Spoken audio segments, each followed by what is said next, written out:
প্রান্তিক বিহানকে ফিরিয়ে আনলে প্রান্তিক ও বিহানকে বুকে জড়িয়ে কান্নায় ভেঙে পড়ে ঋতুজা। হ্যাঁ বন্ধুরা, এমনটাই দেখা যাবে। বিস্তারিত জানতে ভিডিওটিতে লাইক দিয়ে চ্যানেলটি সাবস্ক্রাইব করে শুরু থেকে শেষ অবধি দেখতে থাকো। গল্পের শুরুতেই দেখা যাবে ঋতুজাকে বাগানে রেখে সবকিছু বলে দেয় কম্পাস। তখনই ঋতুজা বলতে থাকে, আচ্ছা তুই যে ছেলেটার কথা বলছিস সেই ছেলেটার সঙ্গে কি দেখা করতে পারবো, সেই ছেলেটার সঙ্গে কথা বলা যাবে? এ কথা শুনে দেখা যাবে কম্পাস বলতে থাকে, হ্যাঁ মা, অবশ্যই কথা বলা যাবে। কেন কথা বলা যাবে না বলো?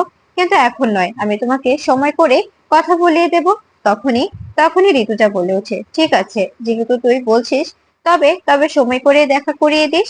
এরপরে ঋতুজার কথা শুনে কম্পাস বলবে, হ্যাঁ মা, আমি তোমাকে আমি তোমাকে নিজে থেকে সবকিছু দেখিয়ে দেব। ও বলেছে এখন যেন ওর কথা কাউকে না বলা হয়। ও বলেছে এখন যেন এ ব্যাপারে কারোর সঙ্গে ডিসকাস না করি। কিন্তু আমি ভেবেছি তোমাকে যদি আমি না জানাই তবে তবে তুমি অনেক ভেঙে পড়ছো। আমি তোমার এভাবে ভেঙে পড়া সহ্য করতে পারছি না। এ কথা শুনে তখনই ঋতুজা বলবে, ঠিক আছে মা, তুই আমাকে বলেছিস, আমি একটু শান্ত হলাম। কিন্তু কিন্তু তুই যখন কালকে বিহানের কাছে গিয়েছিলি তখন যদি আমাকে জানাতে আমিও যেতে পারতাম, আমিও আমার ছেলেটাকে একটাবার দেখতে পারতাম, মনে একটু সান্ত্বনা দিতে পারতাম।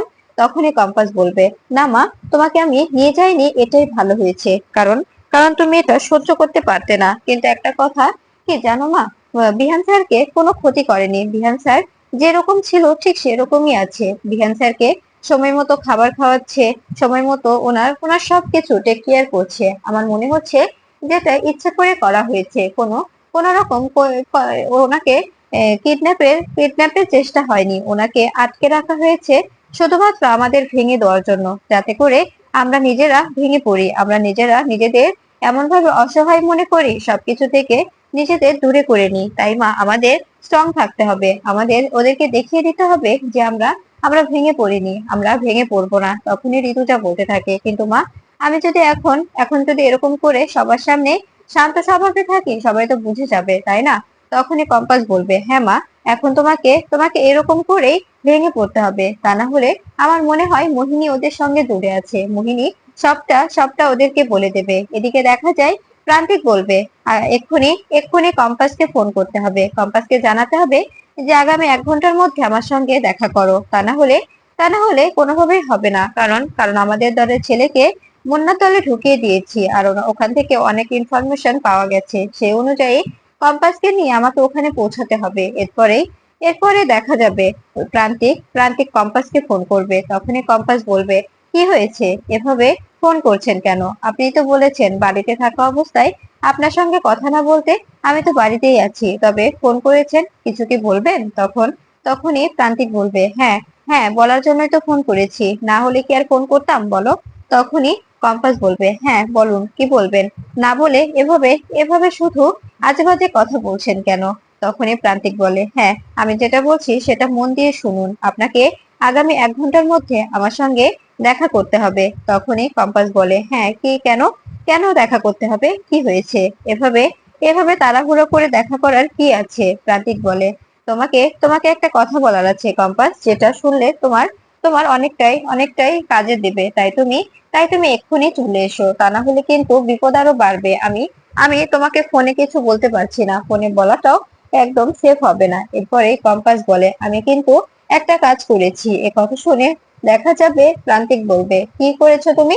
তখনই কম্পাস বলে, আসলে আমি আমি বিহান স্যারের ব্যাপারটা মাকে বলেছি, মাকে সবটা জানিয়ে দিয়েছি। আসলে মা অনেকটাই ভেঙে পড়েছিল, বিহান স্যারকে না পেয়ে মা অনেকটা কষ্ট পাচ্ছিল। তাই ভেবেছি মাকে যদি আমি ব্যাপারটা বলি তবে মা একটু শান্ত হতে পারবে। জানেন, মা না খাওয়া দাওয়া সবকিছু বন্ধ করে দিয়েছিল। মাকে এরকম দেখতে আমার মোটেও ভালো লাগছিল না। তাই আমি ভেবেছি মাকে সবটা বলে দেওয়াই দরকার। মাকে বলে না দিলে অনেক বড় ক্ষতি হতে পারে। মা যদি কোনোভাবে অসুস্থ হয়ে পড়ে, বিহান স্যারকে আমি কি জবাব দেবো? বিহান স্যার ফিরে এসে তো আমাকে বলবে, কম্পাস, তোমার কাছে আমি আমার মাকে আমানত হিসেবে রেখে গিয়েছিলাম, তুমি আমার মাকে রাখতে পারোনি, আমার মাকে দেখতে পারোনি, আমার মাকে এভাবে অসুস্থ করে ফেলেছো। তখন আমি বলুন তো কি জবাব দেবো? এ কথা শুনে প্রান্তিক বলবে, ঠিক আছে, আপনার আপনার যেটা ইচ্ছে, কিন্তু দেখবেন কেউ যেন এটা নিয়ে জলঘোলা না করে। কোনোভাবে যদি কেউ কোনোভাবে সবকিছু ঘেঁটে দেওয়ার চেষ্টা করে তবে কিন্তু হিতে বিপরীত হবে। তখন আমাকে বলবেন না যে আমি আপনার স্বামীকে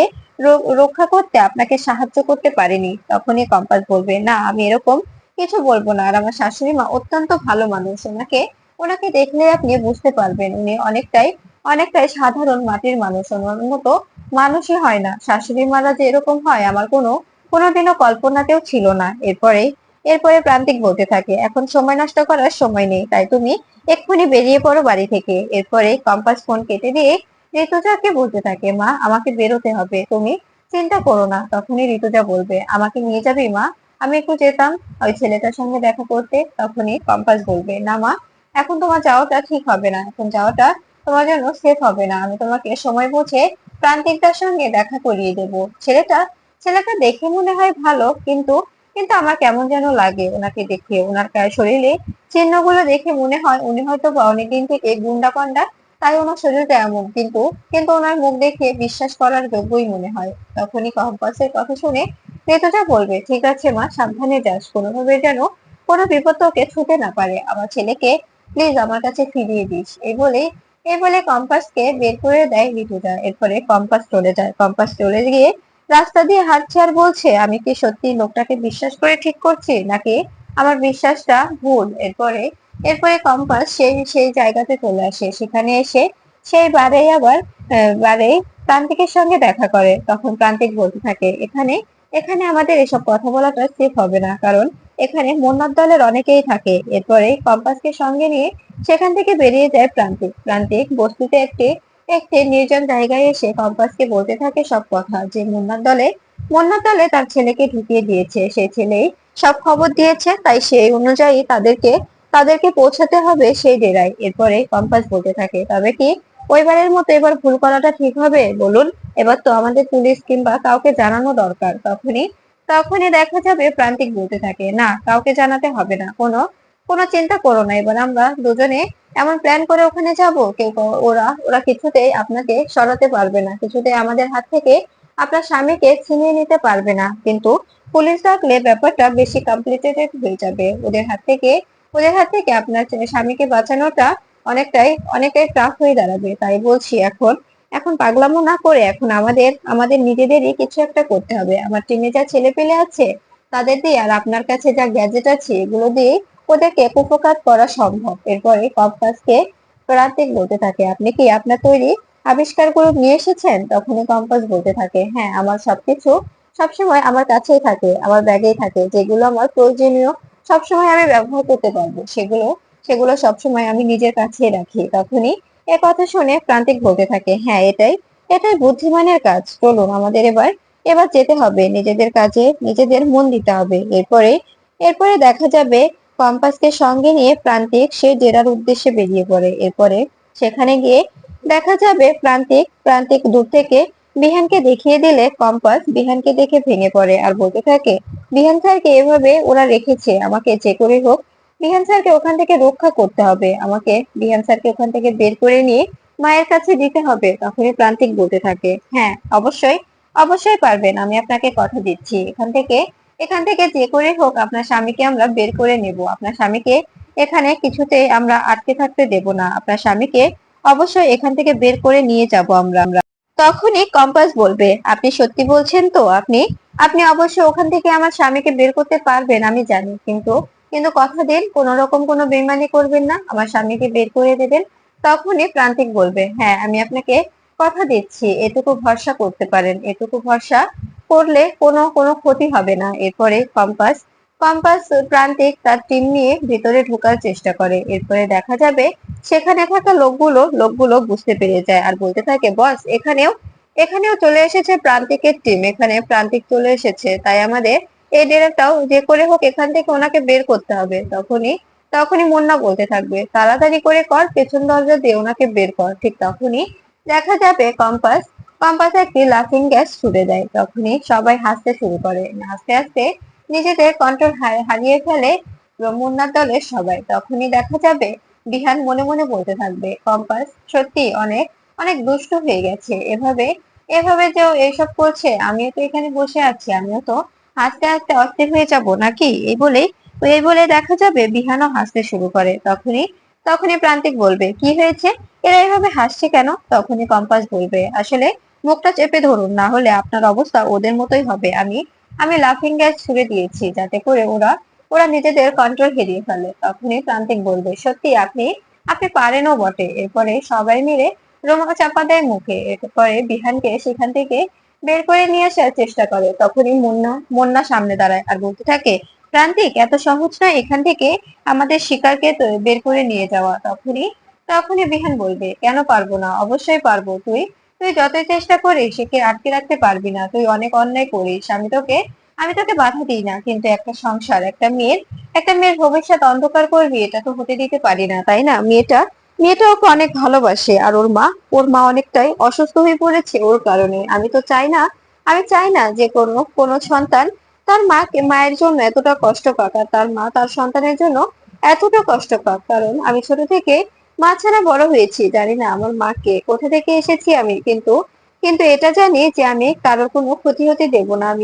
আমি ওই মাটার কোনো রকম চোখের জল ঝরতে দেব না। অবশ্যই তার ছেলেকে এখান থেকে বের করে তার বুকে ফিরিয়ে দেব। তখনই মুন্না বলতে থাকে, তুই পারবি না। এরপরে মুন্নার সঙ্গে ফাইট করে গ্যাজেটের সাহায্যে সবাইকে জ্ঞানহারা করে সেখান থেকে বিহানকে নিয়ে বেরিয়ে যায় কম্পাস। এরপরে পুলিশকে ফোন করে দেওয়ায় পুলিশ সেখানে এসে মুন্নার পুরো টিমকে ধরে ফেলে। এদিকে কম্পাস কম্পাস বিহানকে বের করে নিলেই বিহান কম্পাসকে জড়িয়ে বলতে থাকে, কম্পাস, আমি জানতাম তুমি অবশ্যই আসবে, আমাকে আমাকে রক্ষা করবে।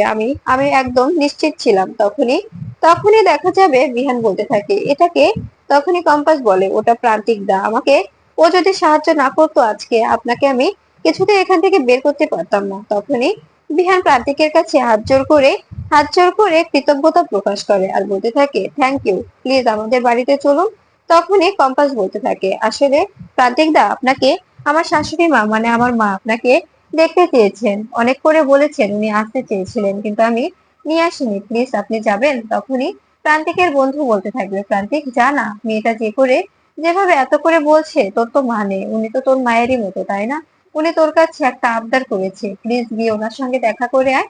তখনই প্রান্তিক কম্পাস ও বিহানের কথা ফেলতে না পেরে, বিশেষ করে ঋতুজার কথা ভেবে বিহানদের সঙ্গে চৌধুরী বাড়িতে আসে। এরপরে বিহানকে দেখে সবাই অনেক খুশি হয়ে যায়। তখনই দৌড়ে গিয়ে ঋতুজা বিহানকে জড়িয়ে ধরে সঙ্গে সঙ্গে প্রান্তিককে দেখিয়ে দেয় কম্পাস। তখনই প্রান্তিককে জড়িয়ে কান্নায় ভেঙে পড়ে ঋতুজা। তখনই বলতে থাকে, বাবা, তোমার বাবা মা কোথায়, তোমার পরিচয় কি? তখনই প্রান্তিক বলতে থাকে, আসলে আমার বাবা মা নেই, আমি ছোট থেকে বস্তিতেই বড় হয়েছি, ছোট থেকে ওখানে থাকি। আমার বাবা মা কে, কোথা থেকে এসেছে আমি কিচ্ছু জানি না। সত্যি সত্যি আমি কখনো আমার বাবা মাকে দেখিনি।